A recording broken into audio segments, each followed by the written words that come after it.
Thank you very much for being here. We are going to have what is potentially going to be a difficult evening.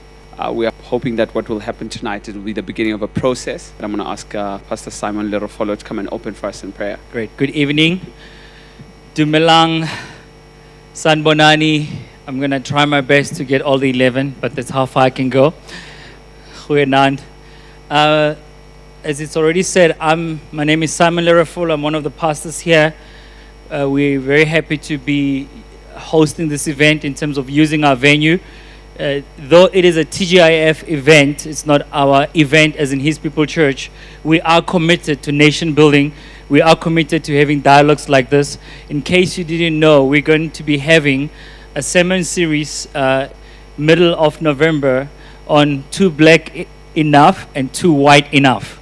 So basically we are interested in talking about these things because we are in the process of building South Africa. One thing I want to say before I pray is really appreciate seeing you here tonight, because that says these are the people that are committed to building South Africa. These are the people that are committed to building South Africa through dialogue. As you remember in the words of Nelson Mandela, I will paraphrase for the sake of tonight, dialogue is still one of the tools that we can use to rebuild and bring reconciliation in South Africa. So I'm so glad to the guys who organized this event that we can have dialogue. And I believe that this is not the only dialogue we will have. There is another campaign that's coming up in the new year with hotlines to get everyone to have dialogue in society. With that, let's pray. Father, in the name of Jesus, we come before your throne tonight. We pray, Father, that you'll be with us as we deliberate, as we have dialogue. I pray, Father, that we'll walk away not only with words that we've heard, but, Father God, with hearts that are convicted to bring change in our society. Father, we realize the state of South Africa. We realize where South Africa is today. And Lord, we want to be counted as those who did something for future generations. We pray this in Jesus' name. Amen. Thank you. Thank you very much. I must extend our gratitude as well for your openness for this potentially explosive situation in your church. But we had a first taste last night and only one grenade went off. So we think it should be okay. You stole my shine because I was going to greet in the 11 languages. Now I have to skip it. So I won't be doing that. Thank you very much for coming. This is a very difficult thing.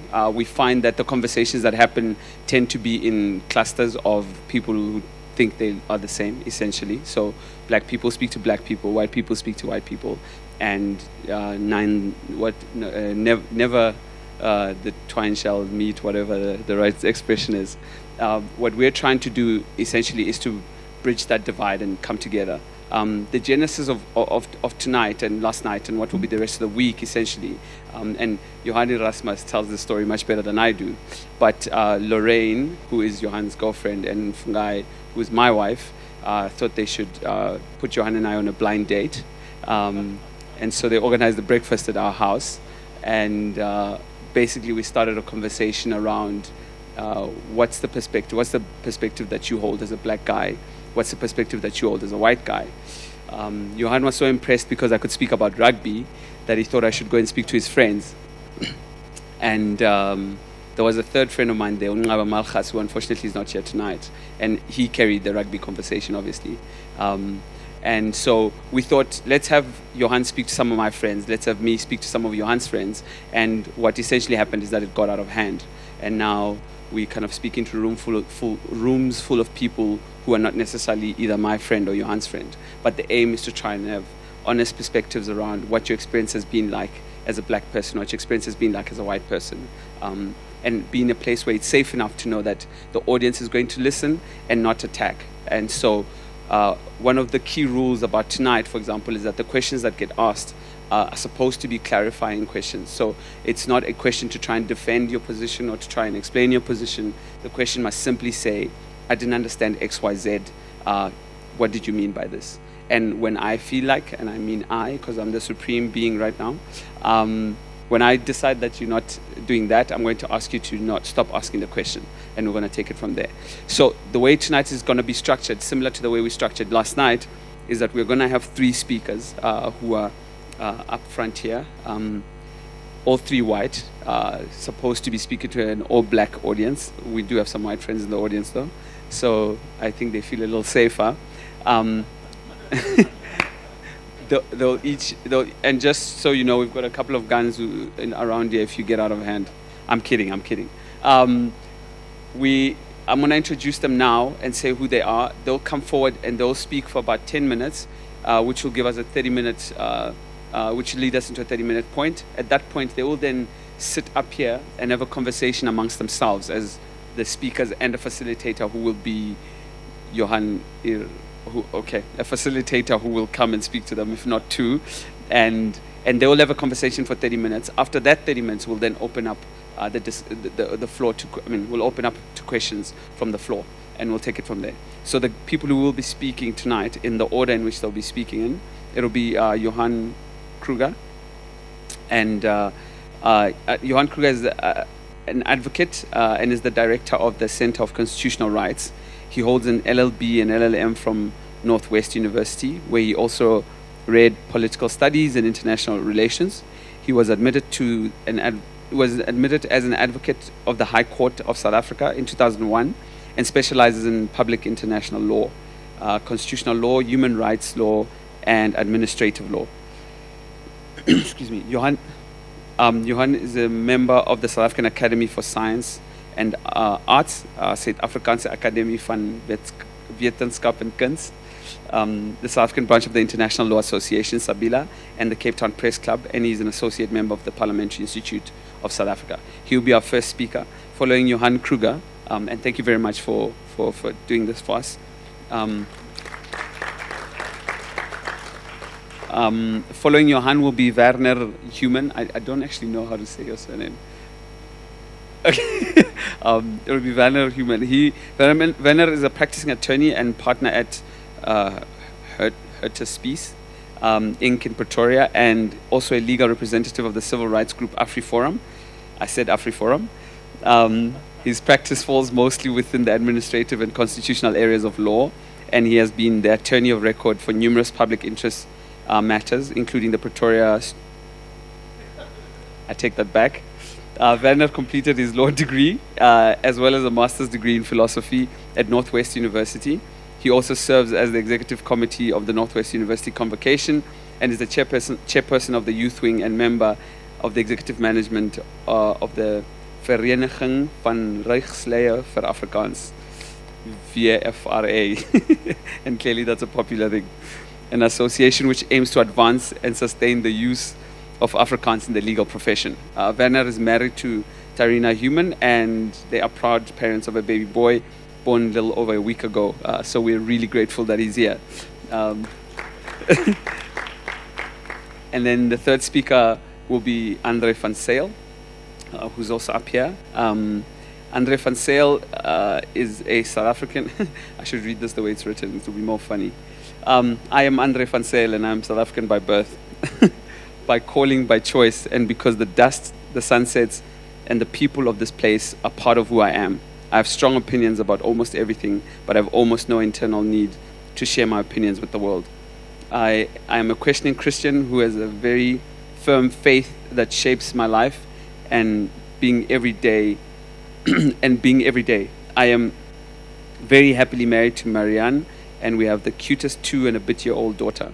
I work at the University of Johannesburg in the broad field of student success as director of the Academic Development Center, and I love what I do. I am a perpetual student, and I will probably never stop being curious and being amazed at the intricacies of the world we live in and the even more amazing capacities and depravities of the people that inhabit this world. That's Andre van Zyl, and he will be our third speaker tonight. I'm going to get out of your hair for the next hour or so. I won't even come up to call any speakers up. They'll just come in the order that I introduced them to, and then they'll have the conversation, after which I'll come to assist and moderate with the Q&A. Thank you very much. Ladies and gentlemen, good evening. As a good lawyer should, I've prepared my heads of argument in writing, just to be on the safe side of what we'll be talking about. As Lani said, my name is Johan. I work in a legal combination of legal political world in a constitutional environment. And as such, you'll excuse me if I revert a lot of what I'm saying tonight back to the Constitution and the constitutional framework. These kind of opportunities are few and far apart. The ability for South Africans to speak to each other doesn't happen all that often, apart from when we shout at each other through politicians. Hence my appreciation to the organizers for inviting me and for being able to speak to you tonight. Ladies and gentlemen, for various reasons, we don't talk to each other. In some instances, these reasons are practical. We don't understand each other, as we quite literally don't speak the same languages. In others, we don't share communities, we don't share spaces. In other instances, the reasons are ideological. We don't like each other, we don't agree on the ideas or solutions, or even the views put forward by others, especially those who don't look like us. For whatever reason, we don't talk to each other. We assume, we perceive, we judge. Unfortunately, due to our terrible past, we do this primarily based on race. I'll come back to this point later on. As I said, pardon me for dealing with the Constitution, but this is what I do. I deal with promotion of the Constitution, with the values and rights, the principles enshrined therein in the interest of all South Africans. Our Constitution and our constitutional democracy is about people. The very first words of our Constitution are, "We the people of South Africa." This Constitution seeks to lay the foundation of a democratic and open society in which government is based on the will of people, and every citizen is equally protected by law. It seeks to free the potential of each person and offers a simple but most sincere prayer: may God protect our people. Nkosi sikhilele Africa. Unfortunately, we the people regularly do not see each other as people. We rather see each other as obstacles, objects, or even outcasts. When we do that, we make it easy to justify our own prejudices, our own preconceived ideas about each other, especially in relation to race, but certainly not limited to it. We talk about equality and fairness, but only in context of our own worlds and concerns. We celebrate our Constitution and those values, rights, and principles which affirm that South Africa belongs to all who live in it, united in our diversity. However, we have not even begun to understand what either unity or diversity means, let alone unity in diversity. Friends, I believe this is because the people of South Africa do not live in the same worlds. We are very much on different pages when we talk about achieving equality. We do not have compassion for each other, and in many cases, we simply do not care unless it involves me personally. Having said that, for many white South Africans, 1994 was the big compromise. Letting everyone vote, becoming a democracy. Those white South Africans do not necessarily understand that South Africa in 1994 was not a compromise. It was justice. Many white South Africans still do not understand that it was indeed only the beginning of a long walk and a long road achieving true equality. However, many other white South Africans, and I would like to include myself in that group, do understand that. Do understand that 1994 was merely the beginning of achieving justice, achieving equality. Unfortunately, most of those white South Africans, the latter group I've referred to, are often second-guessed and often questioned in relation to their sincerity purely because of the color of the skin.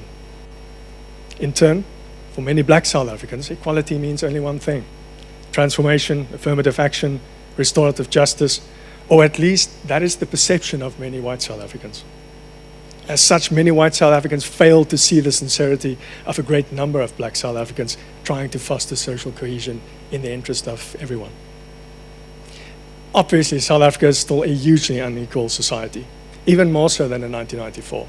But that's a discussion for another day. Nevertheless, the Constitution did not envisage a society in which some are more equal than others. The Constitution sought to bring about a society in which, and I quote, "everyone is equal before the law and has the right to equal protection and benefit of the law," close quote. In which everyone has full and equal enjoyment of all rights and freedoms, regardless of any precondition. Of course, in order to achieve such a society, the Constitution allows for legislative and other measures designed to protect or advance persons or categories of persons disadvantaged by unfair discrimination, as long as those matters are fair. I raise this matter of equality as I think this may be one of the best examples of how our subjective understanding of each other and our selfish own interests are manifesting in our daily expressions, what we say, what we talk about, especially our interactions with each other. I want to be treated equally and fairly, but do I afford that right to my fellow South African? I don't think so. The result of these subjective interpretations are growing animosity in society, fueled by racialism, individual acts of racism, black and white, white and black, indifference, disdain, entitlement, and resentment, often, unfortunately, furthered and perpetuated by politicians and the media for their own selfish interest.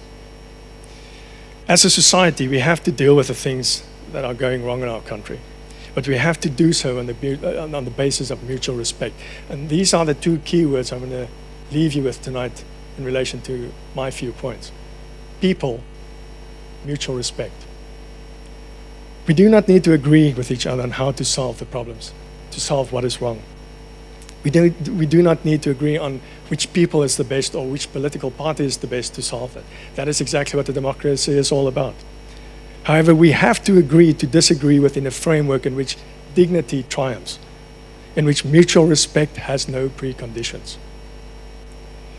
We have to come to understand that how we as individuals treat each other in our day-to-day lives, what we say and how we say it, impact on our society and unity as a whole. We also have to understand that unity and social cohesion is not a function of government. At best, their behavior can promote it, at worst, it can destroy it. Instilling social cohesion and mutual respect amongst people, the people of South Africa, is up to us as individuals. Unfortunately, the injustices of our past and persistent social and political ills also influence how South Africans view each other to this day, often resulting in people no longer seeing each other as people, but rather as products of our own prejudices. The Constitution seeks to heal this division of the past by laying the foundations for a democratic and open society. In short, it seeks to build a united and democratic South Africa founded on the values of human dignity, the achievement of equality. We're not yet there. We haven't achieved an equal society. Advancement of human rights and freedoms for everyone, non-racialism, concept that we still haven't come to grasp and understand in South Africa, non-sexism, supremacy of the Constitution, the rule of law, and so forth. However, and this is where discussions like tonight are adding great value, the Constitution is not self-executing. The Constitution cannot fulfill its own obligations. We can. It only provides the framework in terms and the framework and rules in terms of which the people of South Africa must give life and meaning to the kind of society which the Constitution envisages. For us to heal the divisions of the past and to build a society and a South Africa united in its diversity, we have to show and treat each other with mutual respect. We have to understand that unity and diversity means that each one of us has the right to be different, yet to be treated equally. We have to set our prejudices aside and start building meaningful and equal relationships with those around us. We have to listen. We have to learn from each other. And we have to engage in real dialogue. Not with the people that look like us or agree with us, but the people who differ from us. We have to talk about those differences in a context of mutual respect. Each one of us has to do this uninhibited and unconditional in relation to respect for each other. I conclude with the last few words in relation to people and mutual respect. Mutual respect brings about understanding and compassion, something that's largely amiss in South Africa today. Mutual respect seeks to give more than it seeks to take. Without mutual respect, which I argue is a precondition for achieving true social cohesion in South Africa. we will remain merely a phrase in the preamble to the Constitution. We the people, we will remain but a phrase. We have to change our perceptions of each other and see people as people, regardless of race, culture, gender, religion, or any other of the grounds in terms of which we discriminate against each other. Crucially, we have to start somewhere. And the best place to start is with me. No politician, no leader, no one out there is going to fix it.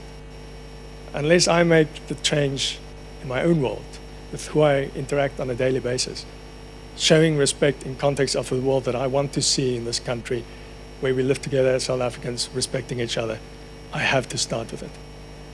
May God bless the people of South Africa. Nkosi sikelele Afrika. Thank you.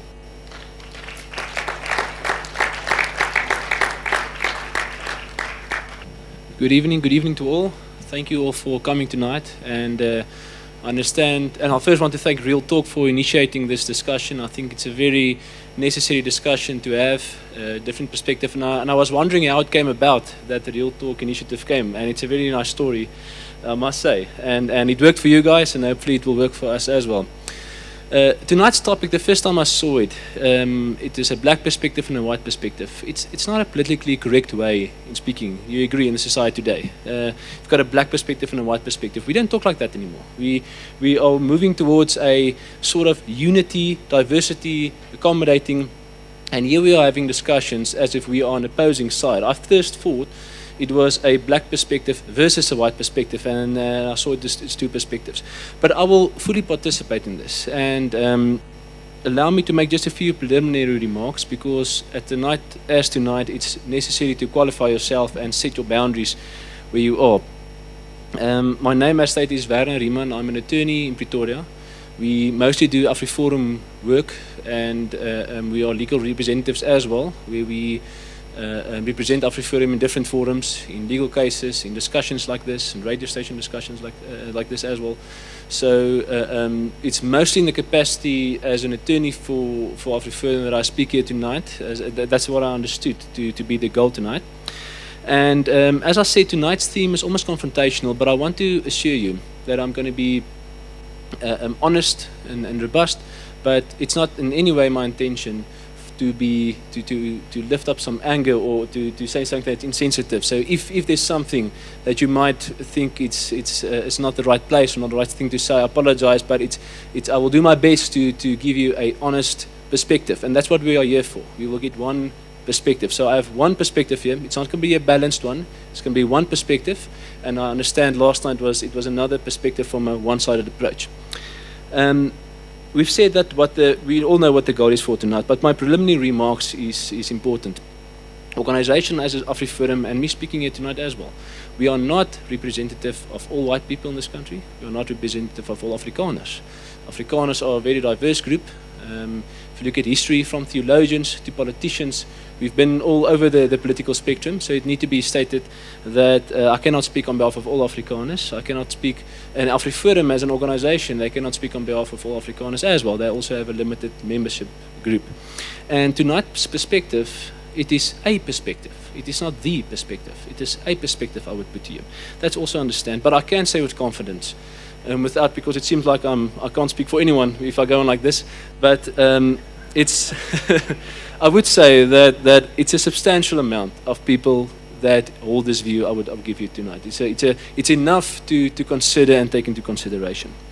Let me say something about AfriForum and the solidarity movement. There might be some misconceptions. There might be some views which you're not quite sure why they are here or what is it exactly what they're trying to achieve. And I would say that's justified views. AfriForum is a civil rights group. It was formed in 2005, and I would now come back to why it is important 2005. It was formed in 2005 to be a proactive organization. It's founded on, and it's honestly now to advance and sustain Afrikaans language in the institutions, in schools, in the Constitution we provided fair administrative process through court cases, etc., where you can further your rights through this organization. So it's like any other representing organization for interest groups.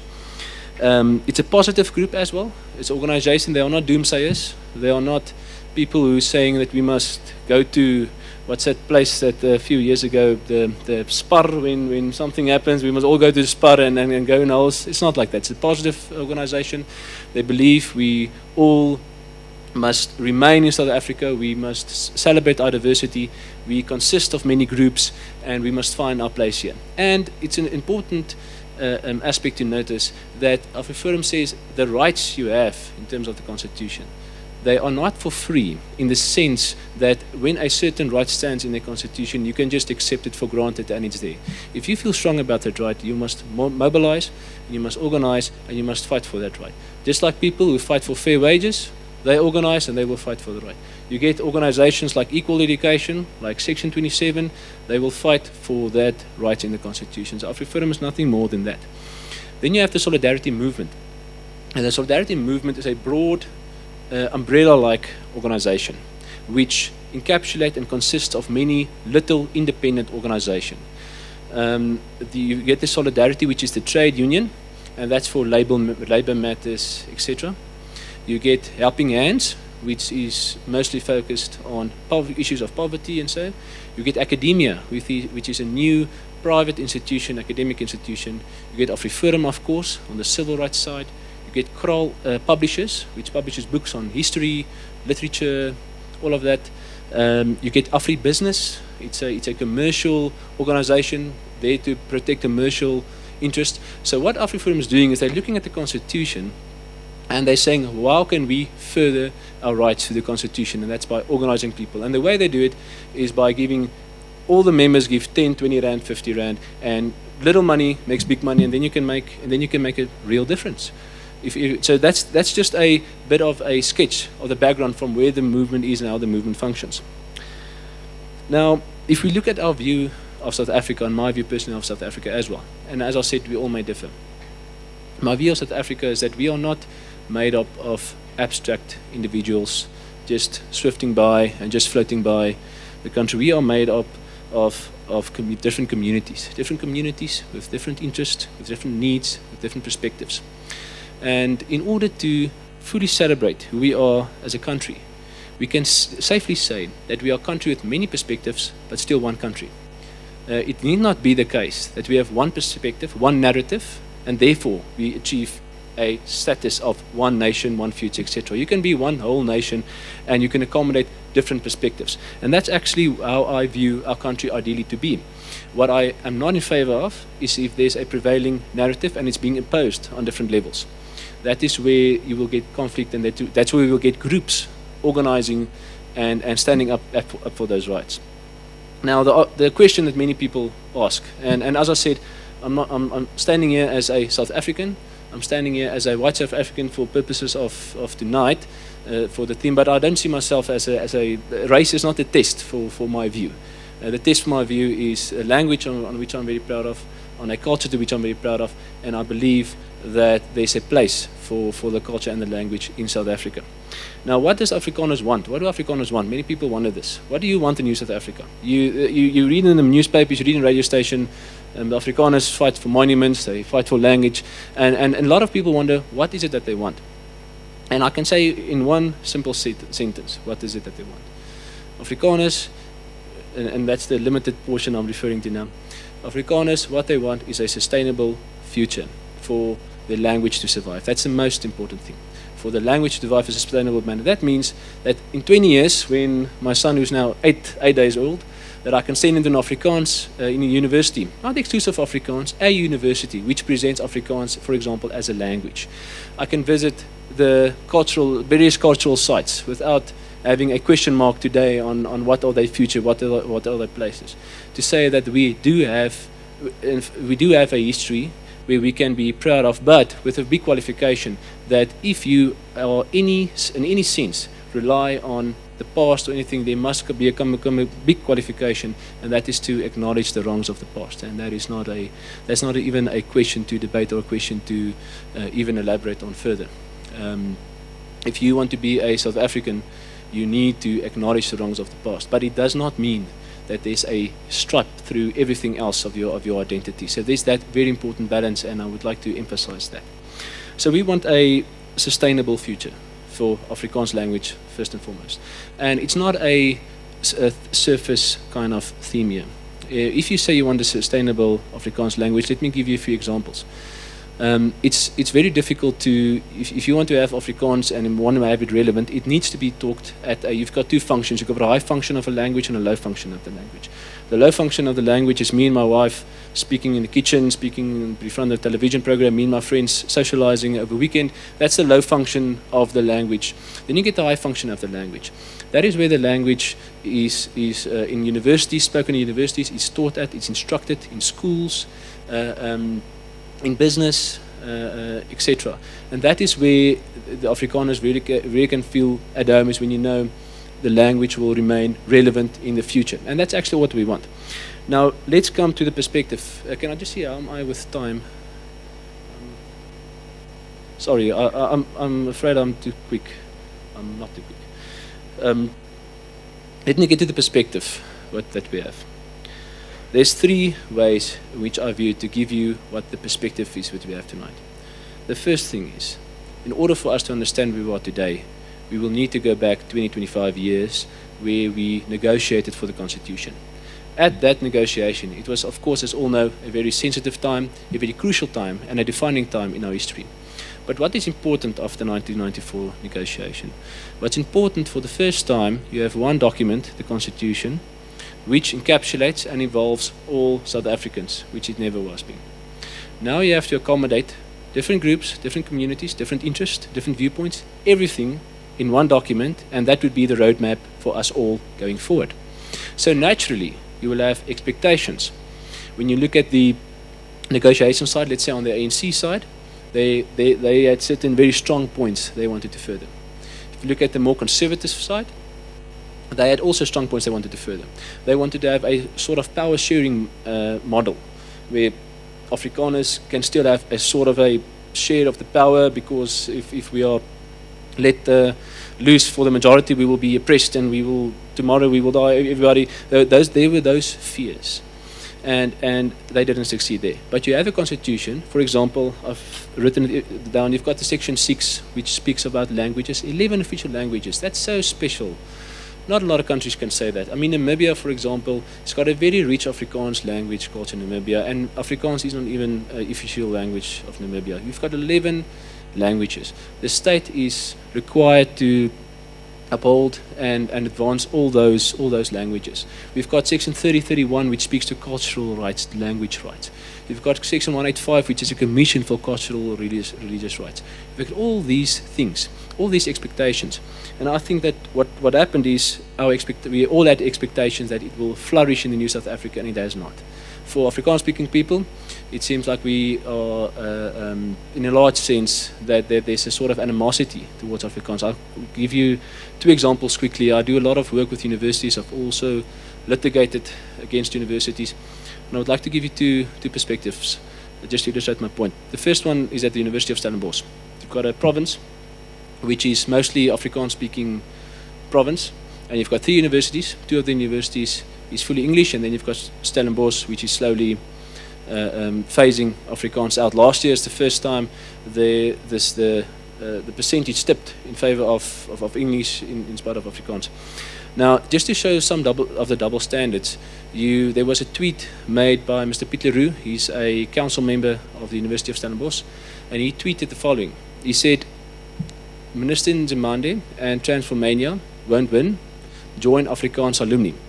Now, he was commenting on the broader social theme of transformation, and I think it is good right to do so. We may differ, but it's a concept which we may debate with each other in a way that is suitable for the circumstances. Just prior to his tweet, there was, about the Elsenburg violence, students clashing and fighting. And very, very significantly, the minister only spoke about Piet's tweet. The rector and everything was summoned to Parliament to give a short report. They must answer a few questions. Piet has been suspended from council. He's pending subject to a disciplinary hearing. And at Elsenburg, there's not been much nothing has been said. For TUT, for example, I think it was last year, there was student protest. More than 100,000 rands of damage was done to cars, to university property by protesting students. Now, I'm not saying students can't protest. What I'm saying is it's a problem when students get so out of hand, they make damage more than 100,000 rands worth. Absolutely. And now at Potch, you have a newspaper who controversially refers to some sort of greeting that students did, which wasn't the truth from the start. And the minister intervened, and he even threatened them with a letter saying that he will stop their funding if there's no attention given. There's a sort of feeling that there are double standards when applying these, and that's why you will have groups as Afriforum organizing to protect these rights. I'm seeing I'm running out of time. So I expect there will be a few questions, so I will clarify this point if you ask me a few questions. Just a last remark. The first one was what is the expectations? There was expectation, the expectations weren't met. The second one is what is happening. I can give you more example, but the issue is, and the feeling is amongst Afrikaners and Afrikaans-speaking people, is that they are being disadvantaged and they are being actually, it seems like there's no room for Afrikaans to remain as, for example, as an higher education language and elsewhere. The next issue that we have is, 1 minute, okay. The last one I would have is the question of what are we doing? And the organizations I explained how they function, how they do. So what they are doing is they know that we must then organize ourselves. We must create a space where Afrikaans, for example, can flourish. They have established academia, the private institution. They are very, very active in local government affairs, organizing various branches. And they've got Afriforum just had 10 days of the self-doen actie, self-do initiative, where they went and they fixed thousands of potholes, they fixed boreholes, they did everything on local government level. So it's an initiative to correct self. If something doesn't happen by way of the government, we cannot sit there. We have a responsibility to uplift our communities, and that is what Afriforum has done. I think I've run out of time. I would like to say a few more things, but I'll leave it for the question time. I'm sure there's been a lot more thoughts and themes to cover. Thank you.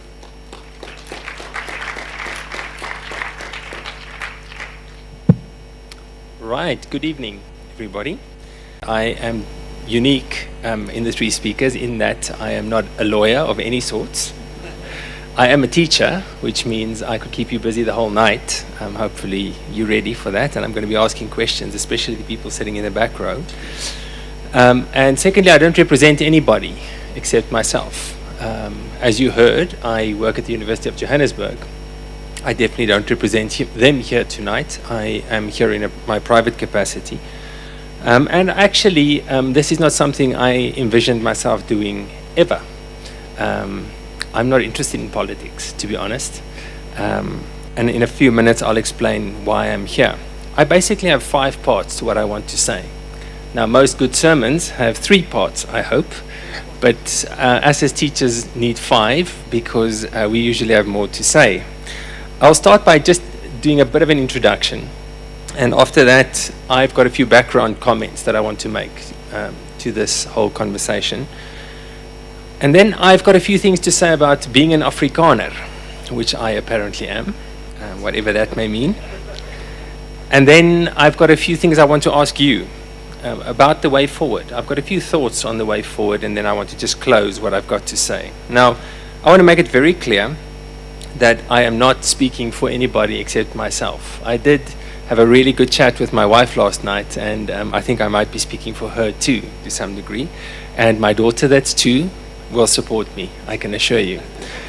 But that's about it. Okay, so when I speak, whatever I say, my 2 colleagues who have spoken before might disagree with me vehemently, and I think that's part of the purpose of this conversation, to show diversity and to show that people think differently. So why listen to me then? I'm not representing anybody. Are you really interested in what Andre van Saile has to say? Well, thank you. That's very kind of you. So who am I? I think one can define yourself in a variety of different ways, and I think it's important to define yourself properly, because who you are says a lot about your basic assumptions and about your approaches to any issue. Now, you can define yourself according to identity. My name is Andre. My surname is van Saile. I am a Christian. I am a South African. I'm an Afrikaner, and as I said, I'm not quite sure what that means. I am a man standing in front of you. Or you can define yourself in terms of the roles that you play. I am a husband, I am a father, I am a son, I'm a brother, I am some people's boss, I'm some people's employee. And that list would probably get really long if I continued with that. But I'm standing in front of you today because I'm really, really, really passionate about this country and this continent and all of its people. And I think the one big lack, even that one, okay, mine, I think that's fantastic. To be honest, I don't think in the past 20 years we've learned to speak to each other and listen to each other. So when Johan asked me to be here tonight, I said yes, not because I had a specific need to be here, but because I thought it was really important that we spoke. And I'm going to share a few things that are on my mind and my heart, and hopefully that will provoke some conversation amongst us, because I think we need that as a country and as a continent. We need to start talking to each other, looking each other in the eye, listening to each other, really listening to each other, because that's the way we're going to go forward. So that's the first part, that's my introduction. If I can move on to some general remarks. I've got a few basic assumptions with which I start tonight, and most of these are informed by my background, by who I am, by my life experiences. The first thing I would like to say as a basic assumption is I assume that not all black people are alike, because I know that not all white people are alike. The fact that my skin is white does not give me as much in common as you think to other people who even sometimes speak the same language as I do. It doesn't give me as much in common with English white South Africans, or ones who would, I've got a friend who's married to a German woman. She's white, she's South African, but she's German. Okay, and there's a lot of diversity built into it, and just because my skin is white or yours is black or whatever color it may be tonight, if you were asked to classify it, I don't think that defines us at all. The second thing I want to take as a basic assumption is that I think emotional arguments in this country, which I like to call vuvuzela politics, takes us nowhere.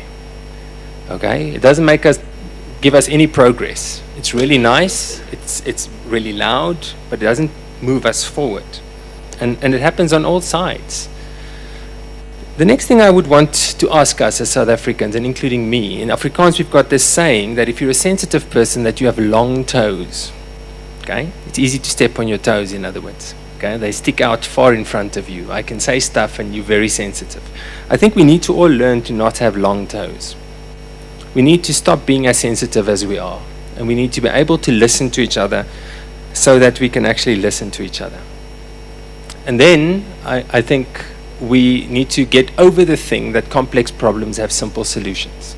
I think as South Africans, we often hope if we just do one thing right, one thing differently, it's going to fix it all. We're sitting with complex problems in this country.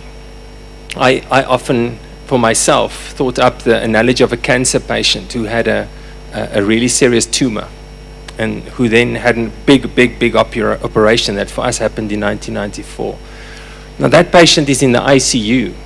He or she has some serious life-threatening issues still to resolve. And if you think you can walk out of the hospital after that operation and be fine, you'll probably die. Okay? We need to take the issues we have as a nation seriously so that we can address them in appropriate ways. Ankie Kroch in Country of My Skull taught me that we have nowhere to go in terms of back. There is no good old days in this country. There has never been good old days. The only place for us to go is forward. And the only way for us to go forward is together. I am convinced that apartheid as a system, but also our past as a nation, harmed us in some really important ways. And I want to highlight a few that I think stand out.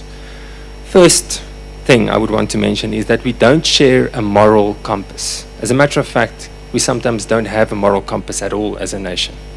We don't know what is right and wrong, and South Africans will do almost anything and nothing is sacred.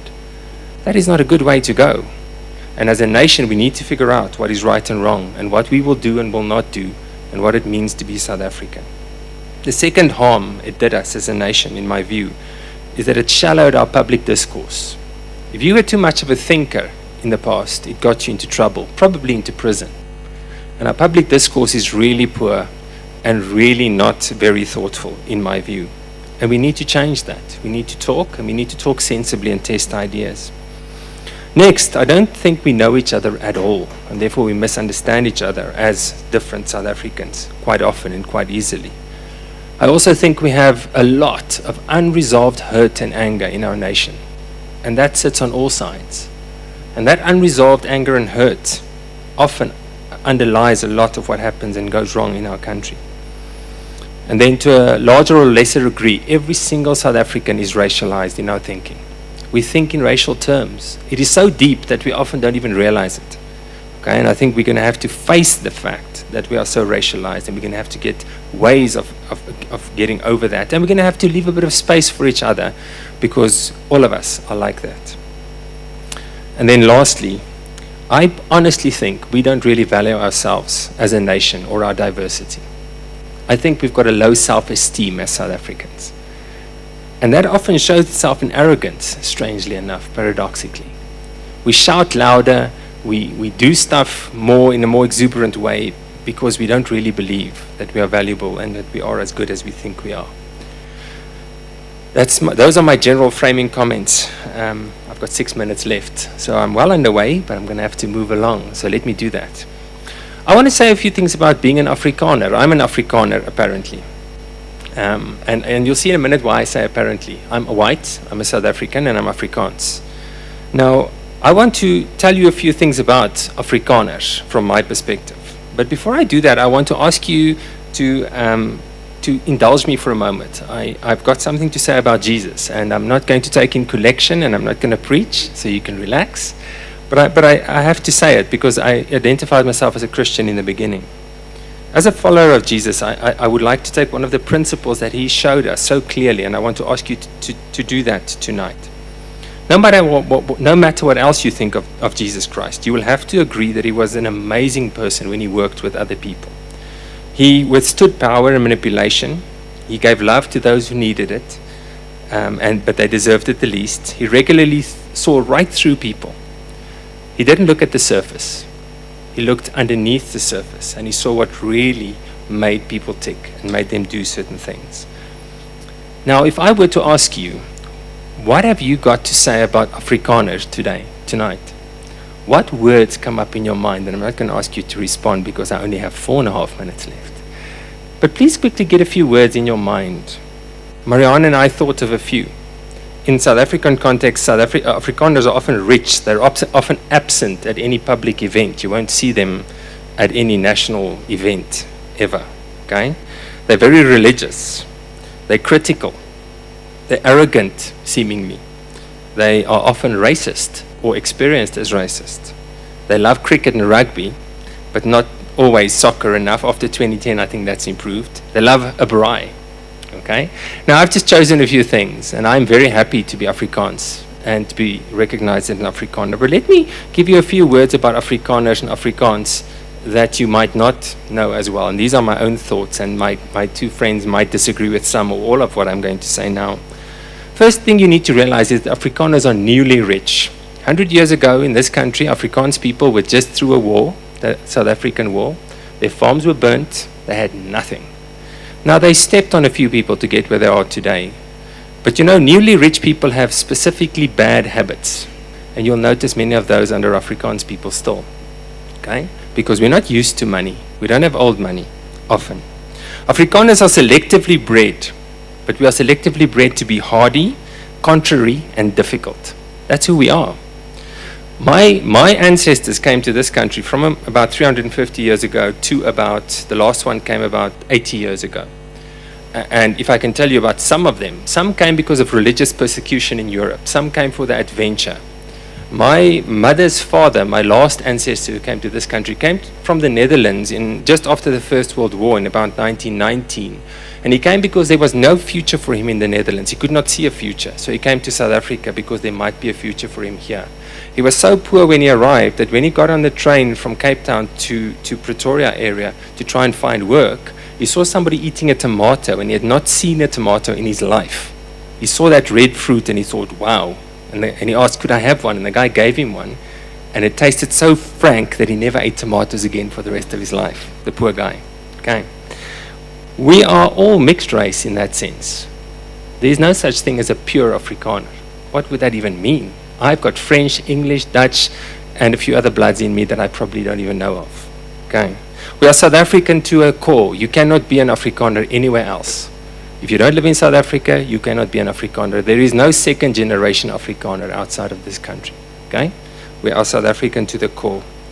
To some degree, we're confused and damaged. Don't for a moment think that apartheid didn't damage us. Our past didn't. You don't hurt other people and do bad things without it harming you too. The term Afrikaner is a new construct. 100 years ago, people thought of themselves as Transvaalers, Vrystaaters, people from the Cape or from Natal. They didn't think of themselves as one nation. It's a brand new construct. It's about 100 years old, really, as a true construct. It's not a bad thing, but you must realize that it's relatively new. We don't have leaders that speak for Afrikaners as a whole. There are none. Okay? As a matter of fact, it's very difficult to identify Afrikaner leaders who you could say that most Afrikaners respect and look up to. At the moment in this country, we are leaderless to a large extent. We don't have any political power. We have a sense of loss. Sometimes that sense of loss is ridiculous, but it's there, okay? And it's real. We have a sense of loss. We have a sense of guilt, but also a sense of frustration because we are hopeful and we're excited about this country, especially those of us who are happy to be here and love being here. But we're also frustrated that so many things haven't come to fruition that we would love to see happening for all of the people in this country. And I think as Afrikaner, I can tell you I've got a space in this country and I've got a role to play. And I love being part of it to try and play that role. What would I like to ask of you before my time runs out completely? The first thing I think I would want to ask of you, and that I think I want to ask of all South Africans, is that we start being on each other's side. I'm married, and the one rule my wife and I have is that we will never be in opposition. She's never my enemy. Because if we're on each other's side, then we can make it work. Because fundamentally in this country, we need relationships to work, and therefore we have to decide that each other's benefit is to all of our benefit. I am on your side, and you must be on mine, and on the one next to you, and the other one. My time's up, but I'm going to try and quickly run through. I'm almost done. We need to decide that this country and its people it has a future, and we're going to make that future happen. There are no quick fixes, so we better start listening to each other, and we better start talking to each other, honestly. And really listening to each other, I think, is the tough part. We need to be long-suffering. We need to find a future together. And I can honestly tell you, I work in this country for a future, not for myself, but for my daughter. Because I don't think we're going to fix things quicker than that. I am hopeful for her. And I'm not desperate for myself. I love being part of the fight and part of the mix to try and make this place a much better place than it is at the moment. So please, if you're a black South African or whatever you would classify yourself, please find ways to teach us about who you are. We don't know you. I would love to know more. I have learned a huge amount from my black colleagues and friends. Please ask us questions too. Don't assume you know that who we are and why we do certain things. You probably don't, and you'll probably get it wrong. Please really listen to each other and to us, and we need to listen to you. Please stand for what is right. Figure out what is right and stand up for that. Okay? As South Africans, the one thing that really frustrates me and scares me for my daughter's sake is that we don't stand up for what is right in this country well enough. If something is right, we must be able to stand up for it. And then please address racism in your own circles first. It is time that white South Africans tell other white South Africans, you better stop being racist, and that is racist. But I want to say that to everybody else. Start speaking to people like you first. And let us all refrain from making the all whites are, all blacks are statements and blaming a specific group for all of our woes. We are all the same in so many ways, I would argue tonight, and we have all contributed to make this a sad place, but also a wonderful place. We have made it what it is today, and I think the problem of our country is not black or white or who's in government.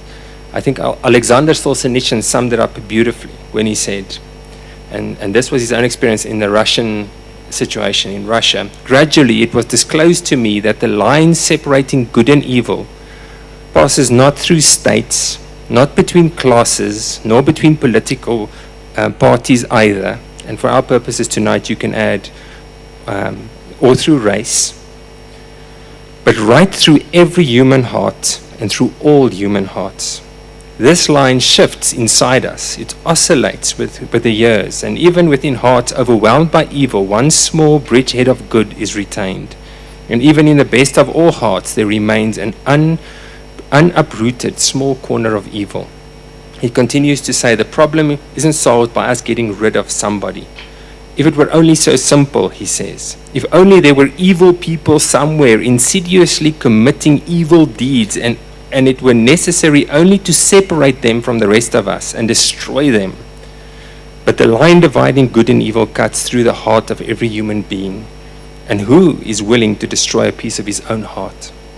So, in closing, I would like to thank the organizers of Real Talk for doing this.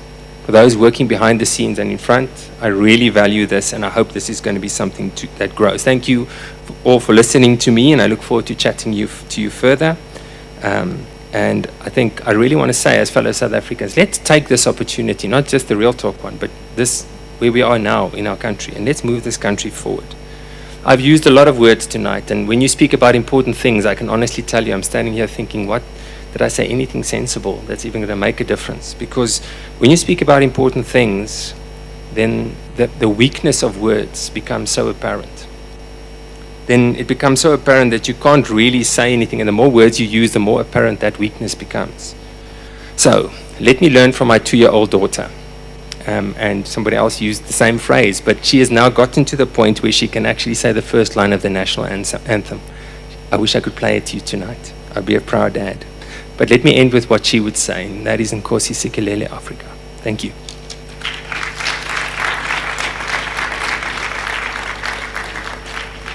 We're going to have a listen to a conversation. I don't know about you, but I'm already excited about what I'm going to hear. I think you should keep Andre and Werner apart. Yeah. So Johan Erasmus is going to, they're going to have hard talk with Johan Erasmus, and he's going to facilitate the discussion, and then we'll give them a couple of minutes and spare enough time for you to be able to ask questions. Thanks. Thank you very much, Tulani. Thank you guys so much from my side. I know everybody has been thanking you and apologizing and thanking again. But from my side, thank you and my apologies.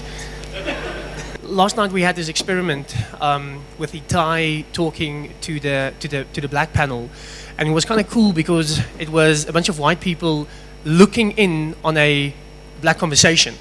And it's kind of weird because we're just sitting there watching this movie where these guys are talking to one another. So we thought of emulating that just a little bit, but I promise that I will get off the stage very quickly so that you guys can ask your questions and make these guys earn their water. So I just want to first of all ask you, Johan, you spoke first.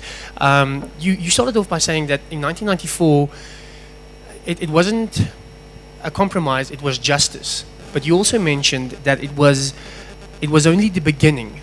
So my question to you would be, what do you reckon is the destination of justice? Well, I don't think it's so much a question about destination of justice. I think it's a question of achieving equality, which in itself is an unachievable goal. There's no society in the world that's purely equal. It's unachievable. And you can aspire to it. You can aspire to creating equal opportunity. But that is what we're missing, that aspiration to achieve a society that is equal in a sense, based on restorative justice, based on equality for all. The default of our constitution is equality.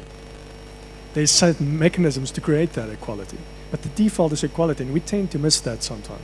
We tend to think of equality as only meaning one thing, and that would exclude necessarily a big part of South Africans. I think if you can elaborate on that, but that would certainly be my point on that. All right, cheers. Werner, the villain, the AfriForum guy, one of the attempts for the Real Talk events is to put faces and names to organizations. So the next time you're very annoyed with AfriForum or Solidariteit, at least you know there's one guy who's wearing a suit that's too big for him, and he's trying to. It's a good thing he lost a lot of weight recently. Maybe he was nervous about tonight, but one of the purposes is to see that there are real people behind organizations and behind the news, and that's really important to us. You do not necessarily have to agree with Vanero AfriForum, but you have to at least see that it's people, most of them. Now, Vanero, my question would be, given the perception that a lot of people have of AfriForum and Solidariteit, constitutionally, it makes a lot of sense.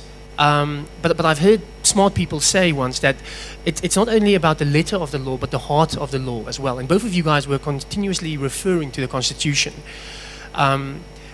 But sometimes I think a lot of black people and some white people as well are skeptical because they think that, aren't you guys hiding behind the Constitution to be exclusive? How would you respond to that? I would firstly say I think it's a fair question. I think it's a fair thought of many to raise the issue of exclusivity. Is it exclusive? Is it not? I think it would depend on how you define exclusivity. If you define exclusivity as meaning Afrikaans, for example, language, we've spoken a lot of Afrikaans tonight, Afrikaans in language in the public sphere, if that is exclusivity, then yes, if your definition of exclusivity is Afrikaans in the public domain, then it is exclusive. But certainly not. I don't think we are using the Constitution to hide behind anything else. What we are doing is we are using the Constitution, and it's never, when you further your causes, it's never exclusive for one group. You're never asking for a separate portion or separate this. It's always just a place for Afrikaans. And if you look at the bigger spectrum, I think we can defend and we can justify that position. For example, when we speak about Afrikaans universities, we have, I think, 24 universities, 36 campuses, and there are 2 campuses out of all those campuses where a sustainable Afrikaans language is possible, and not in an exclusive manner, just in a manner so that it can exist sustainably. So I won't say it's exclusive, but I do think it's a fair comment. All right, speaking like a true spokesperson. Thank you, Van. Andre, of all the speakers, you got the most amens and hallelujahs.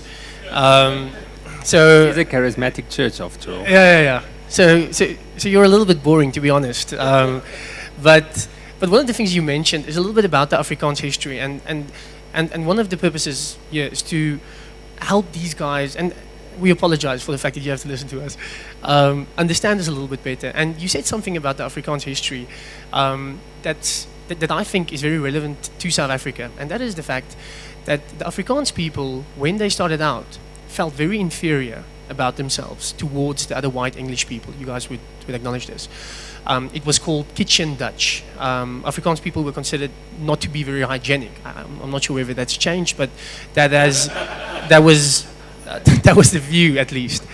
And there was no doubt that a lot of Afrikaans people, even if their names were Andre van Zyl, would try to speak English to sound smart because they don't want to speak Afrikaans. And I think, given that history, it's kind of interesting that the Afrikaans people are now considered to be the snobs. How would you respond to that? I did bath this morning, so I actually showered. So now I'm clean, Johan, if that's what you're asking. Sure, Johan. I find it very difficult to speak on behalf of Afrikaners. Once again, although I'm very opinionated about this, but I do think what I said about us being newly rich is an interesting phenomenon. If I just go back 2 generations in my own family, in terms of level of education, if you go back 100 years, 150 years, the important people in Afrikaans communities were the pastors and the teachers because they could read and write. Okay? That's where things were 150 years ago. If you go back 100 years from now, or 100 years ago, I just spoke about that it was just after 2 wars that they had both lost against the English, where the second one had a scorched earth policy where all the farms were burnt and everything was stolen and broken down, and they had just lost this second war.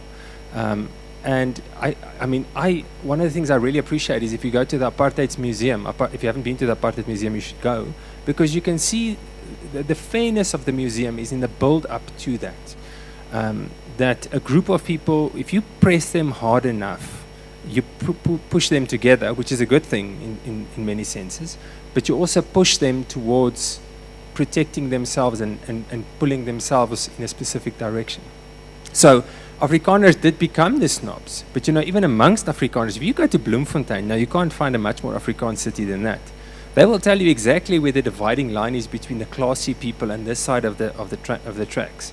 All the professors stay over there, and all the important people stay over there, and the rest stay over here.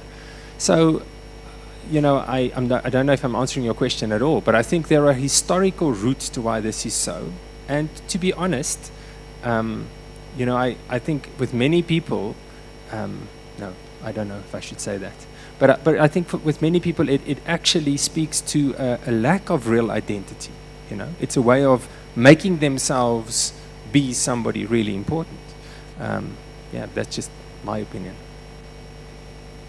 And then the last question, which is kind of the trick pony we get to really stir things up, and that is the what's it in English? The A word, affirmative action. So if you read an Afrikaans newspaper, that is how they sell newspapers. They tell us who benefited from affirmative action, and then we go and read it, and we stir ourselves up, and we go to the braaivleis and we complain about it, and then we go to sleep. But what are your views with respect to affirmative action? I want to start with you, Afriforum. How I know it's a broad question, but how I'll interrupt you when I think you're going off track. Sure. I think the word is not actually affirmative action. The word is transformation. That's a big word and the big debate word. How I view it, of course, it needs to be acknowledged that there is reform and redress necessary in this country, without a doubt. But it's all about how is it being done. What am I and that's where the debate is. It's not about the concept that there must be something to change. It is all about the how. And that's where we, and I personally also have a problem with that. And if I can just say a few things on how it is done now. We are, and this is Afriforum positions as well, we are in favor of a position of building up, of going to communities which were disadvantaged. For example, let's take sport. Sport is a fantastic way to build a nation, to bring people together, to enlighten and inspire young people, and to go to those communities and help them with that. That's the way we believe a positive transformation is going to the communities and changing and inspire individual lives so that they can strive to be more. What we are opposed to is, in a sense, a government imposing certain strict racial quotas and call it transformation. For example, if you have the National Democratic Revolution and you look at the outcomes, the outcomes they would wish to achieve, it is solely solely a race-based proposition of a 90% black, 10% white, roughly proposition right through every aspect of society. What we are saying and what I'm saying is that proposition we do not agree with, to solely address issues of transformation on a absolute race-based proposition. Now, Solidarity, the movement at the Renata Barnard case in the Constitutional Court, unfortunately they lost, but that was the test about the absolute race-based quota. We do not believe also it's good for nation building. It's not, it creates a tension amongst groups. It destroys any form of diversity. I mean, as soon as you have, we spoke about universities tonight, or I did, and Afrikaans tonight, it destroys every argument for that. If you say we are transformed, and that's what I also want to think, and maybe the other speakers can elaborate, how would you see a transformed South Africa? When would you say, do we have a transformed South Africa? Do we have a transformed South Africa when we have simply a 90%, 10% ratio in every aspect of I don't think so. I think we are a transformed South Africa when all the ideals of the Constitution have been met and all groups and communities in the country has a place to live and live freely without any form of restriction. All right. If you can pass that on to Johan. Johan, just a nuance that I want to give you is I've heard a lot of Afrikaans, a lot of white people in South Africa are scared with respect to affirmative action. Not that they think it's a bad idea, but it was designed to help a minority group. But in South Africa, it's the one place where the majority are controlling and benefiting from affirmative action, and that's potentially dangerous. Would you like to comment on that? Well, let me first say, of course they would be scared, because all of a sudden, after 94, they have to compete with everyone in South Africa. Before 94, a white South African walked into a job. It was your choice whether you want to go to public service or you had a job. full stop. After 94, all of a sudden, the competition got much wider. Of course they will be scared. The point is, the Constitution requires restorative justice. We're a hugely unequal society because of the past. I don't need to go into the detail of that. It requires and it allows for measures to correct. It doesn't speak of transformation, though. I made mention of it earlier tonight. It speaks of correcting the wrongs by means of helping those who were previously disadvantaged. So that's the first point. There's no doubt about the fact that we need to effect restorative justice. We must create opportunities that are equal, and we must assist those that's not equal to become equal so that they can benefit from equal opportunities. The second point, however, and I think that's where we get into the debate in South Africa at the moment, is how do we do that? And how we do that goes hand in hand with the notion of fairness.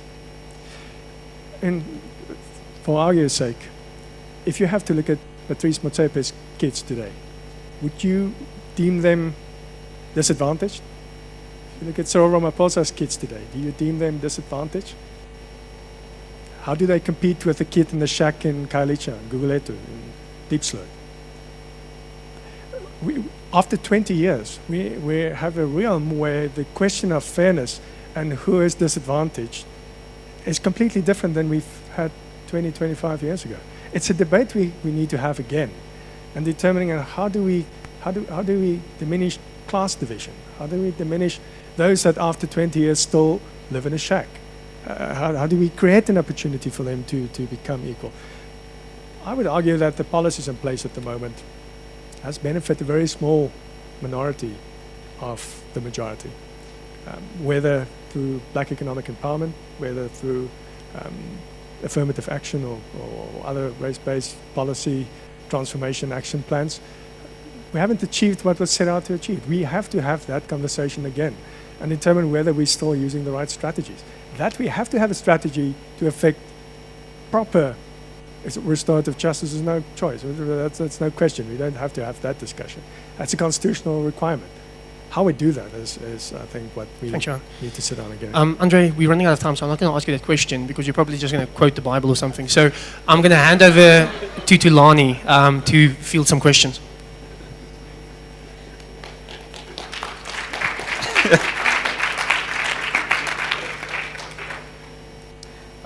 Andre, I'll let you speak. Don't worry about it. I will take a round of 5 hands first, and then we'll go from there. So for the most part, people started talking about the compromise that was made in 1994, and the Constitution was referred to, right? So I'd like to understand around, so, and this is probably Johan, right? Around, so when we talk restorative justice, are we assuming the state is the only holder of that? And if so, do we, it just sounds like we have amnesia around there was a history before that, right? So I hear a little bit of the experience of being an Afrikaner in the context of South Africa, but I'm not sure if we're talking about, so we talk about the hurt, but what does that mean for being Afrikaans and the past that is contentious, I think. So when you talk about restorative justice now, what are your thoughts in a personal level and not the Constitution? Because I feel like we aspire to be the Constitution, and I get the feeling we all agree to that. But our daily relationships are governed by both our history, our present, that is shaped by the relational. Speaker Human or Human, I would like to know, because I'm not aware of such, is AfriForum / Solidariteit or / maybe any other Afrikaans culture preservation organization mandated in any way to contribute to reconciliation, transformation and justice? And if so, what work are they doing? You mentioned just now that the basis of affirmative action should not be race. What should it be then, if not race? And what work is some AfriForum or a similar organization contributing towards transformation, justice, and reconciliation? Are they mandated at all to do any such work? I'm hearing you, and I would like to know from everybody, maybe, what makes you proud to be Afrikaans? Everybody said, I'm so proud to be Afrikaans. I would like to know what, because I personally don't have an answer to that question. Thank you. The establishment or the preservation of Afrikaans in certain universities, I think there was something in the newspaper about trying to set up an Afrikaans university itself. Won't that further the theme of separation being apartheid? Because you'd have, as you were mentioning, Stellenbosch is in a predominantly Afrikaans area, so you're going to have that. So what about people who want to learn? And that makes it simply what apartheid tried to achieve. And secondly, how does that deal with the issue where people still view Afrikaans as an oppressive language? As opposed to pressing it on people, wouldn't it be better to try to teach people to love the language as opposed to saying you need to learn the language? To Mr. Human, so you talked about the fighting for the rights for the community that you identify with. Just a quick question: do you fight for the rights of any black communities? Johan Crew, I think you can answer the first one. It was kind of directed at you. Apart from the fact that it's my job to promote the Constitution, I have to say something about it. There's a long, windy legal argument about restorative justice and the state's duty in terms of the Bill of Rights and so forth. For me personally, it is about having compassion. It's about trying to understand what the world that someone else in South Africa is living in is all about. Restorative justice is apart from the formal and formalistic part there that the government must play a big part in. It's certainly not only the role of government. I see it as my duty to reach out to fellow South Africans, to have compassion for the circumstances in which they grew up, in which they live, in which influence how they look at me.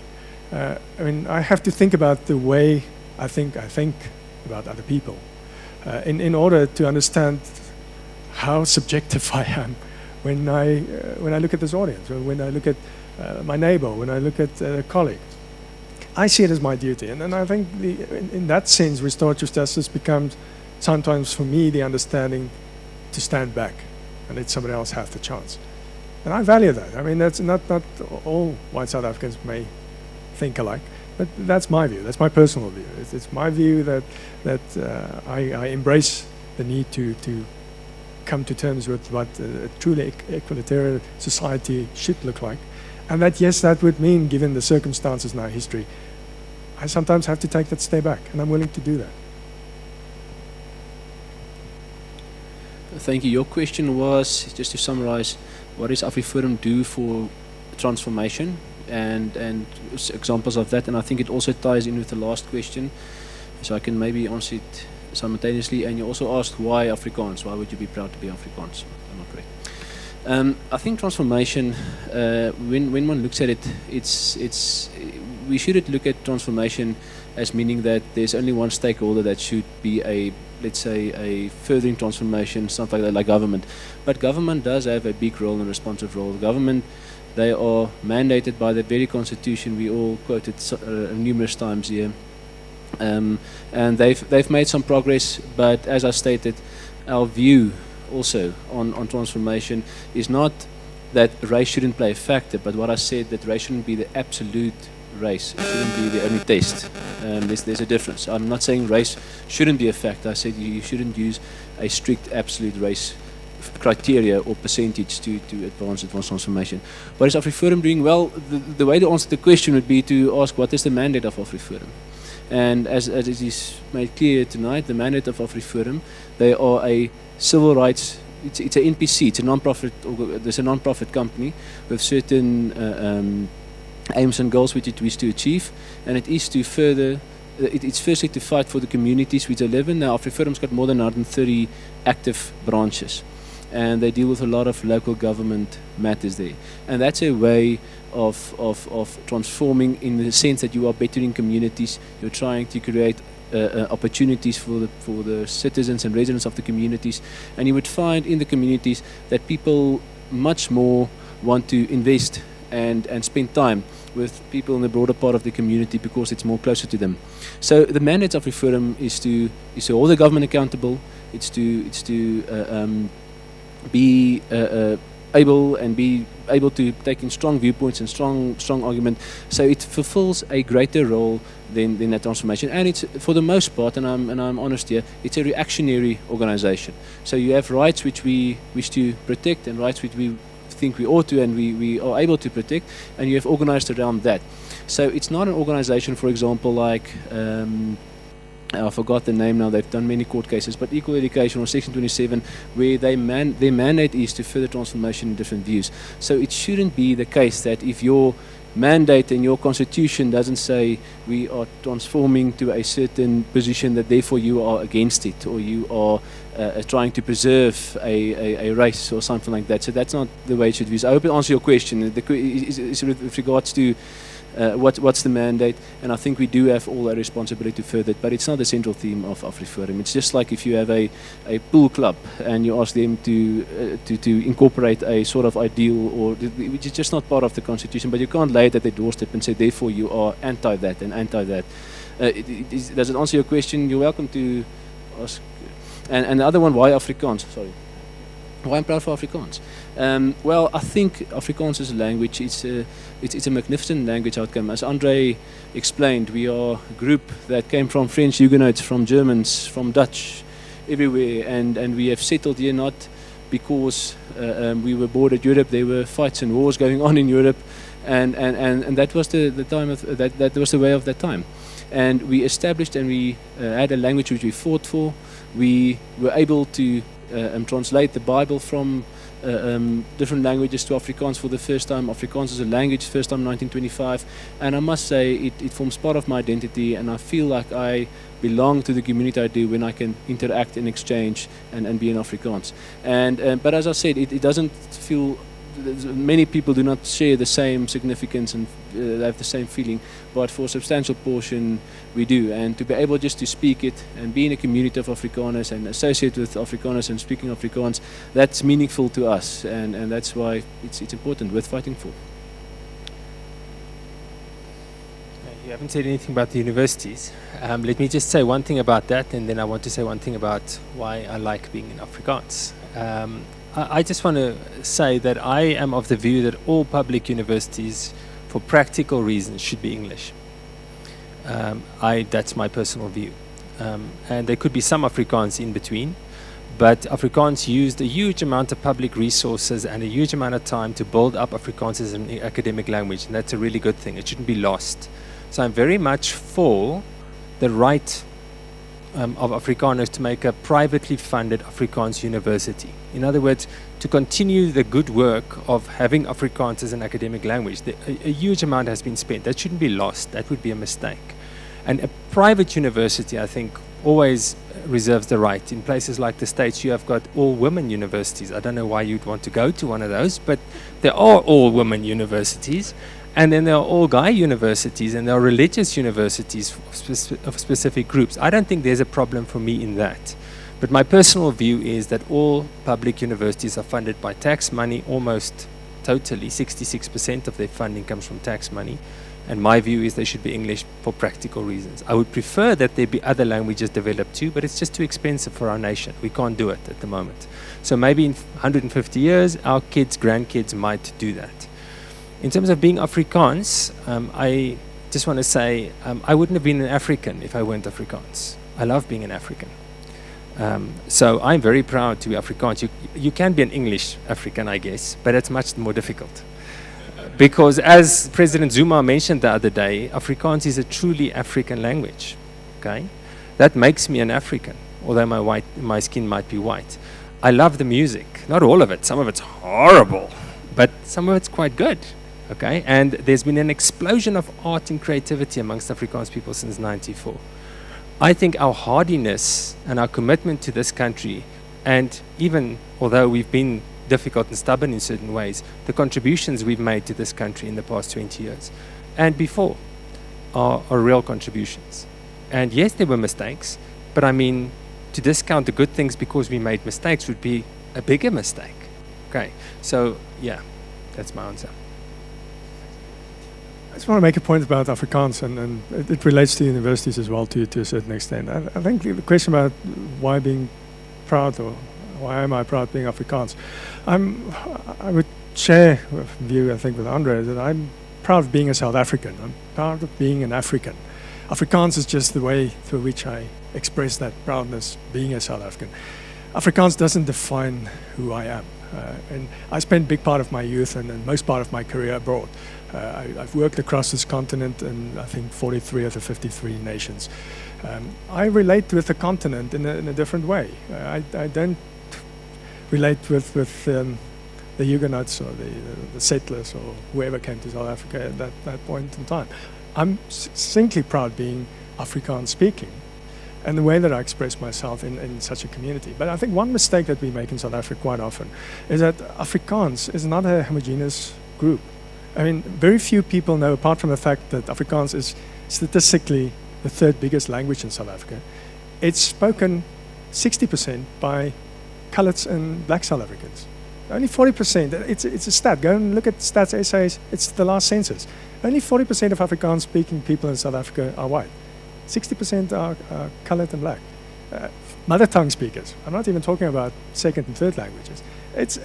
One have to consider then, and that relates to the question about universities and the question of language rights and cultures and so on. How do you deal with the third biggest language in South Africa, in which you may well discriminate against 60% of people who were previously so-called disadvantaged, brown and black South Africans, by not allowing them access to a language? I mean, if you look at some coloured South Africans in the Northern Cape and the Western Cape, they only speak Afrikaans. But giving them access to any other language or to Afrikaans may well be discrimination in a paradoxical manner. But I think that's a debate. I don't have an answer to that. That's a debate we need to have at some point. Was I think the stereotypical approach looking at Afrikaans as a possession of Afrikaners is a wrong approach. And I think the gentleman over there, you asked what we do for black communities, correct? Yeah, is that the question? Yeah, black communities.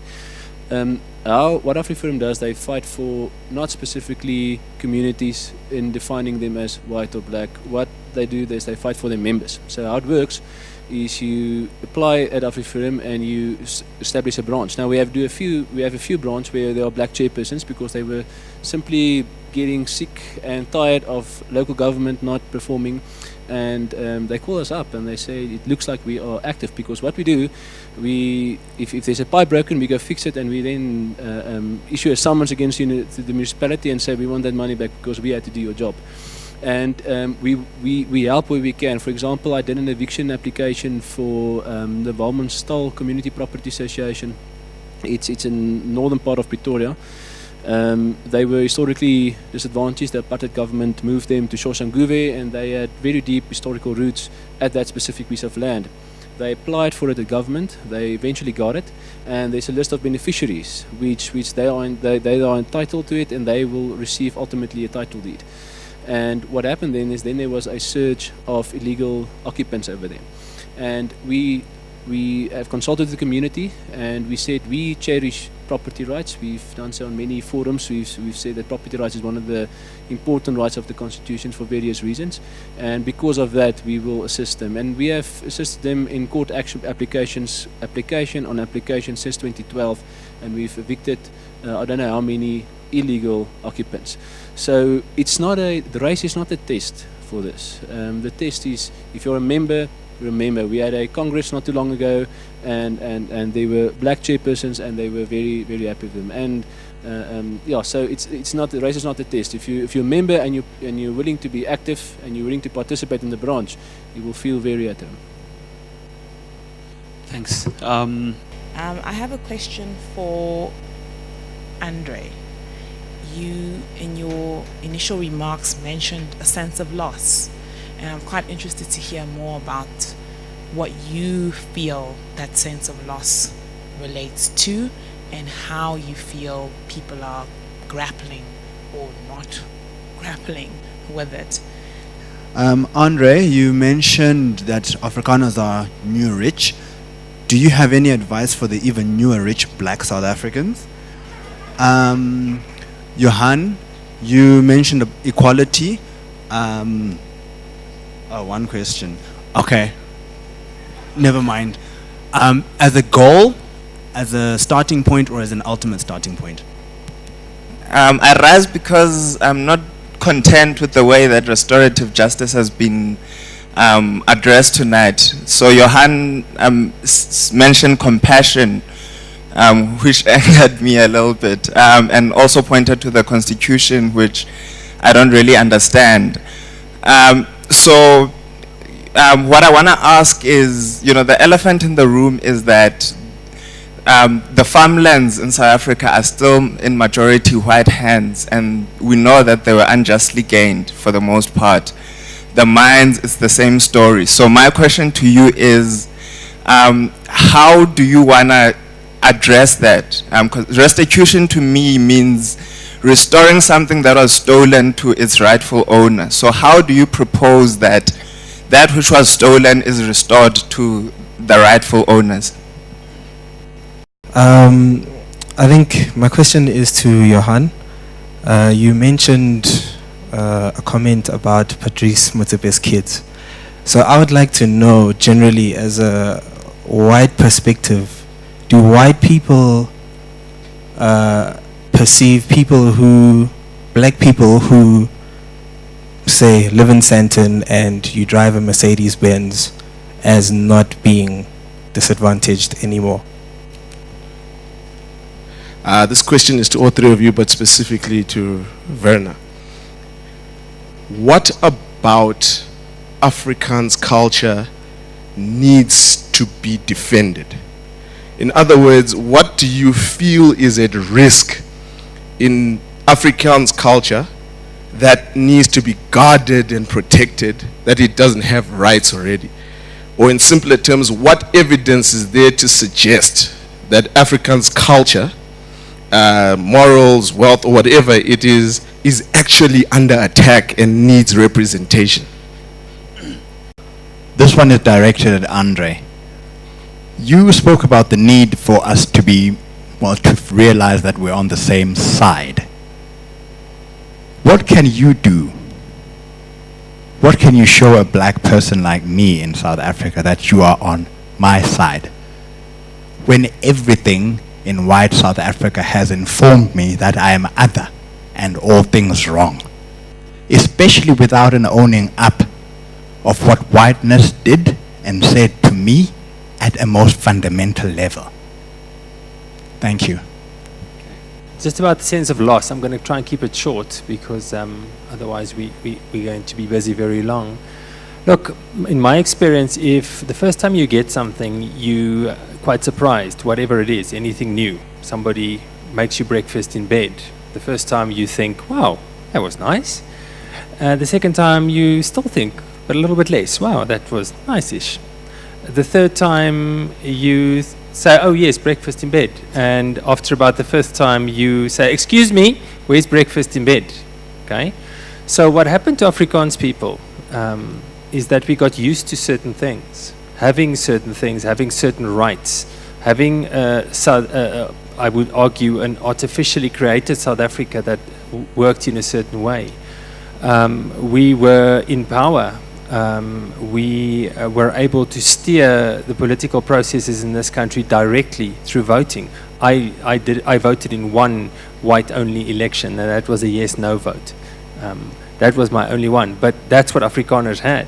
Afrikaners, you must understand that Afrikaners had everything they wanted in this country. So when you speak of a sense of loss, I'm not saying that that's a rational thing. For nobody, a sense of loss is a rational thing. It is a visceral emotional experience of having had something and having lost it, okay? And even if it's something good that you've lost, maybe it's even something that you should have lost. As in Afrikaner's case, it was a mistake. But it doesn't mean that you don't experience an undescribed, unclear sense of loss going with that, okay? And I think being part of, 7%-ish of the national population, the fact that you will never steer that process again, and that's okay, I'm fine with that. I don't have a sense of loss personally anymore, but I grew up with a certain South Africa, and I had to make the changes to the one we have now, which I absolutely love. But I had to work through a few things to get to the point where I am today, and it will probably not stop for the rest of my life. Whereas my daughter will grow up in this country and not experience any sense of loss because this is her country.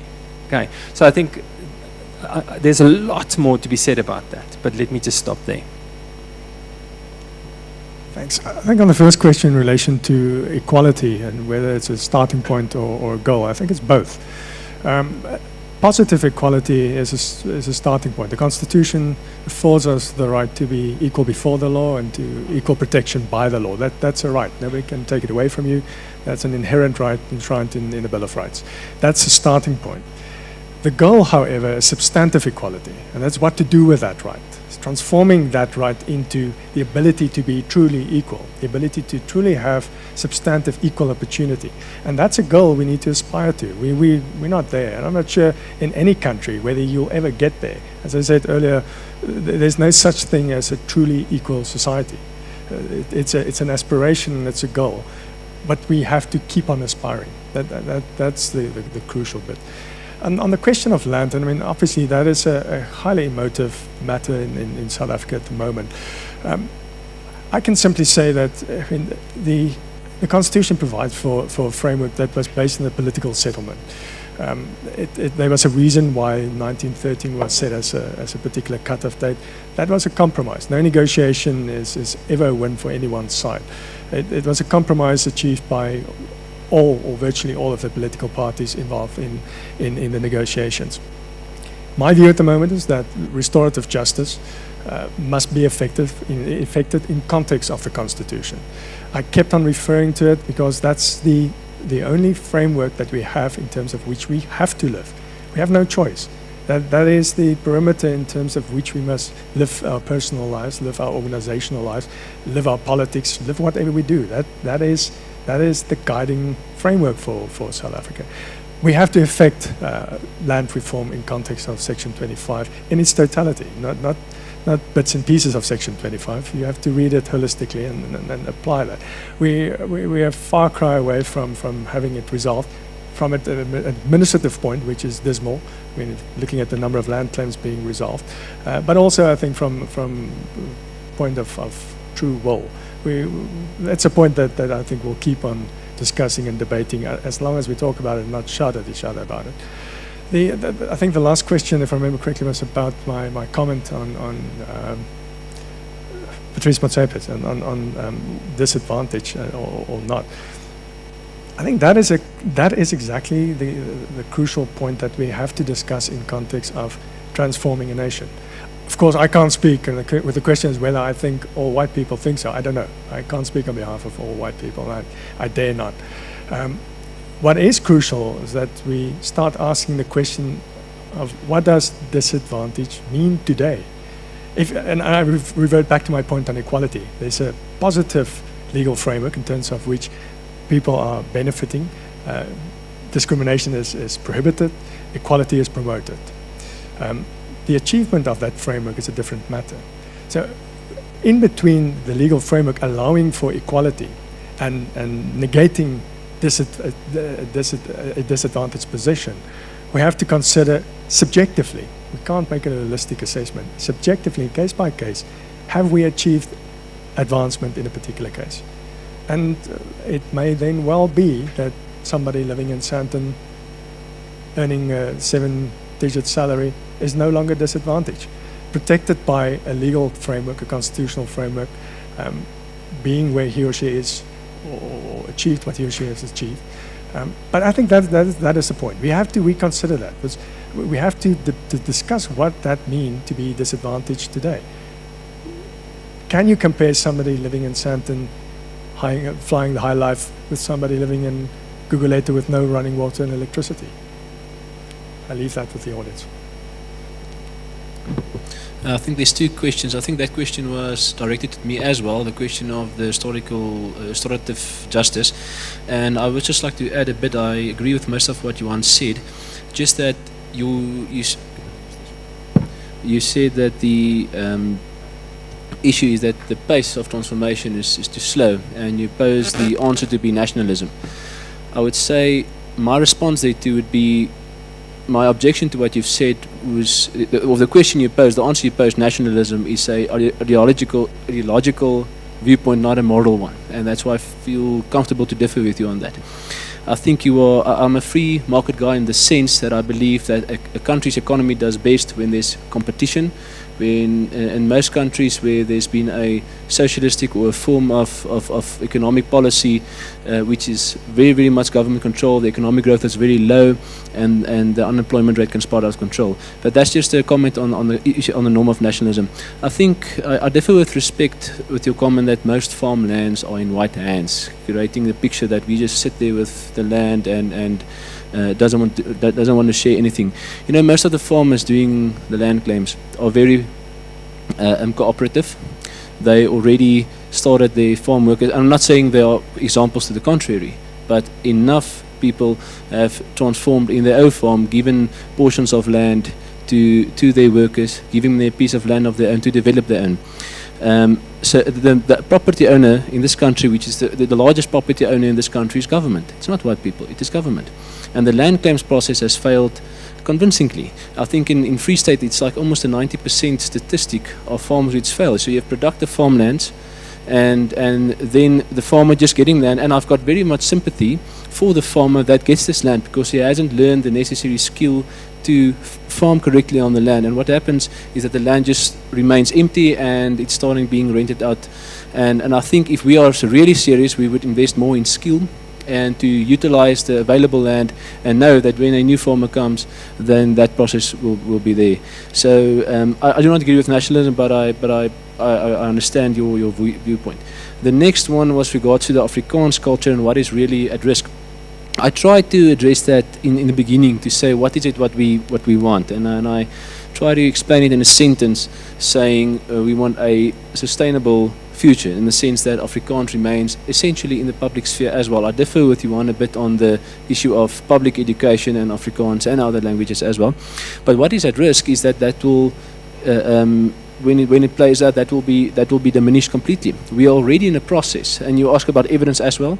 We're already in a process where Afrikaans on all levels on the public sphere, business, instruction, primary school, high school, university, all public spheres that you can think of, Afrikaans already getting less and lesser.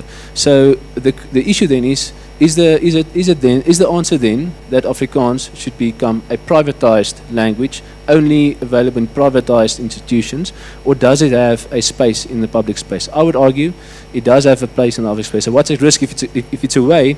It's a part of my identity and who I am. That's away. And although many people might not understand why it is important for one to be in a public setting and be able to speak Afrikaans or associate yourself with Afrikaners, for many people it is important. So that is what is at risk, that you are essentially becoming culturally and your identity is becoming privatized. You can be an Afrikaner in your house when the doors are closed, but as soon as you're in the public sphere, it's out. And if you're trying to make an argument for it, you're exclusive in nature, etc. I'm not saying that's your viewpoint, but I'm just saying that that is what is risk, and that is important enough for us to fight for. I hope it answers the question.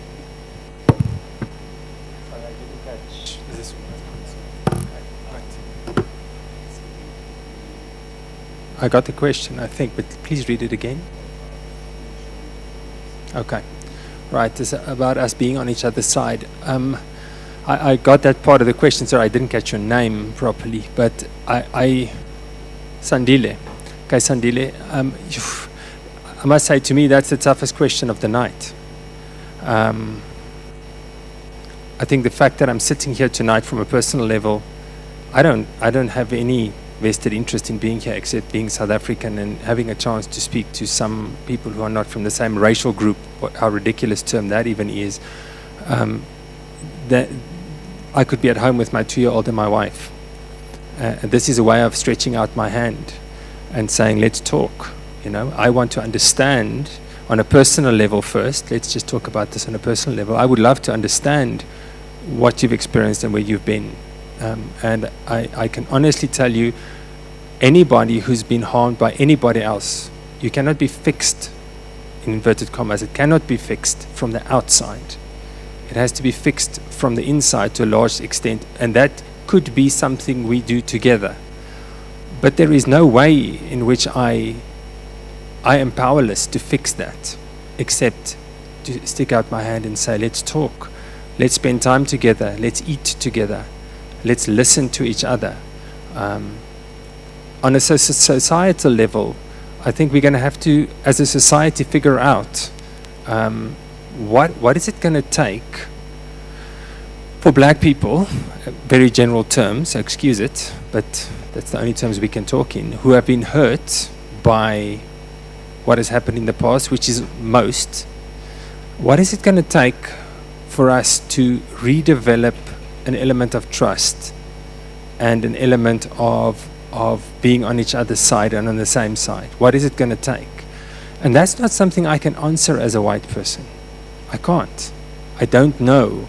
I can tell you from personal experience and from working at the University of Johannesburg, for whom I do not speak, of course, but I can tell you I'm seeing a microcosm of that happening in my own work environment, with my own students, with my own colleagues. I can see that happening.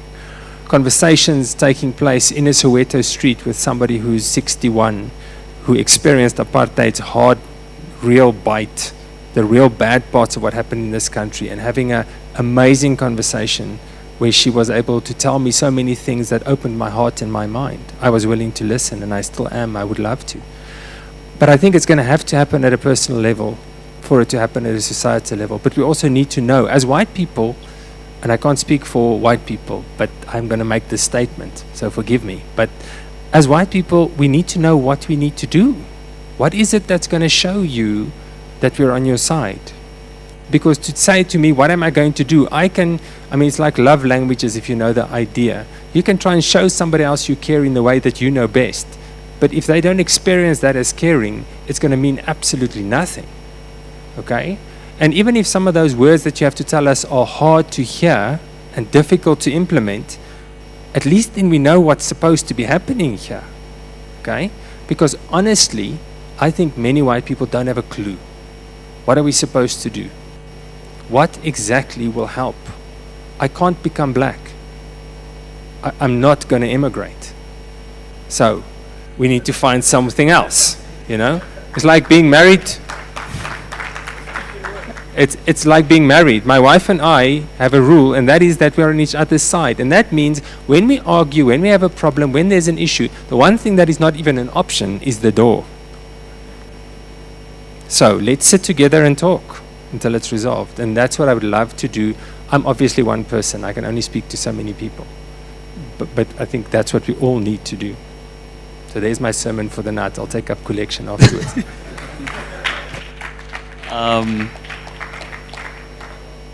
Sure. Andre, I think you've essentially nailed what we're trying to start here with this process. What we're trying to do and hoping to do is to begin a process where relationships get built, and relationships in which people are on each other's side, and not relationships where people assume they know what the other wants. Where it's going to be about getting to know each other well enough to be able to then be able to ask the question, I thought you needed X, Y, Z. Is that what you needed? Thank you very much for listening. I know that at least, and I like to speak for myself and not for the black nation. I've often felt that I think white people need to listen more than black people. So I really appreciate you being here and listening to a white perspective that you probably don't want to hear. We all really appreciate that. And to you guys, having been up on the stage yesterday myself, thank you very much for making yourself vulnerable. I know how vulnerable it is to be up here and expose yourself to the potential abuse. We really appreciate that. If I'm going to ask Pastor Simon to come and pray, just a closing prayer for us again, which wasn't scheduled, but I feel like it's something that's quite important post the discussion, as constructive as it was. An important thing, tonight you heard three perspectives, and we can call them three white perspectives, but this is not an exhaustive list of perspectives. We specifically went with more than one speaker, with three, because we wanted to show that there is more than one perspective. And in engaging with people, be cognizant of that fact. They don't necessarily speak for all white people, and I don't necessarily speak for all black people. So keep that in mind. I don't know if I'm missing anything in terms of admin. I think we're covered. So please come and just close for us in prayer. Thanks. Oh, sorry, one other thing, sorry. On Sunday, we're going to have various churches across the province up dedicating their pulpits to the discussion of race. It's quite a huge number of churches that will be speaking on race. So maybe we should actually make available, we should try and make available a list of those churches. What? Yeah, send us an email and we'll let you know which one of your closest churches that will be dedicating its pulpit to race relations in the country. Thanks. Great. I think the best way to close tonight is just in the way that this gentleman shared. Appreciate really your hearts and coming here. I just put up a post saying that South Africa desperately needs these kinds of conversations. Desperately. We need to hear each other in order to be on each other's side. So I want to pray along those lines. Father, in the name of Jesus, thank you for this evening. Thank you for what you have done. Thank you for softening our hearts, Lord. Even though this is quite a tough, tricky conversation, it's needed, Father. If we are to build a rainbow nation for future generations, we need to engage. And I pray that today will just be a start, a beginning of something good for our nation. And I pray, Father, that our kids will inherit the fruit of this conversation. We pray this in Jesus' name. Amen.